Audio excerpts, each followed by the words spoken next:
নমস্কার। ঠাকুরমা স্বামীজির সকল ভক্তকে জানাই সকলের মা শ্রী মা সারদা চ্যানেলে সুস্বাগতম। আজ পড়ব শ্রী শ্রী মায়ের কথা। শ্রী শ্রী মায়ের দৃষ্টিতে নরেন্দ্রনাথ। অনেক শ্রী রামকৃষ্ণ ভক্ত স্বামীজিকে লৌকিক দৃষ্টিতে দেখিতেন। কায়স্থ বিশ্বনাথ দত্তের ছেলে নরেন্দ্রনাথ দত্ত।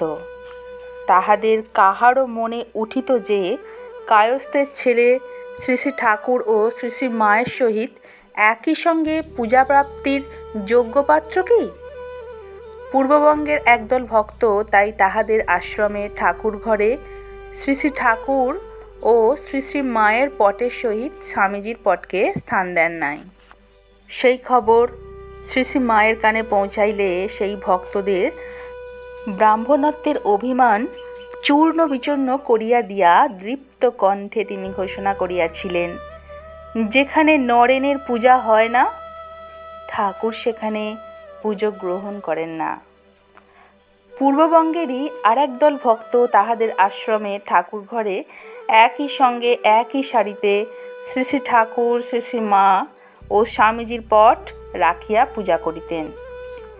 একবার তাহারা বাগবাজারে মায়ের বাড়িতে মাতৃদর্শনে আসিয়াছেন। তাহাদের কাহারো কাহারো মনে একটি খটকা ছিল যে শ্রী শ্রী ঠাকুর ও শ্রী শ্রী মায়ের সহিত পূজাকালে ওইভাবে শিষ্যের একই সারিতে অবস্থান কি ঠিক? উহা কি শ্রী শ্রী মায়েরই অভিপ্রেত?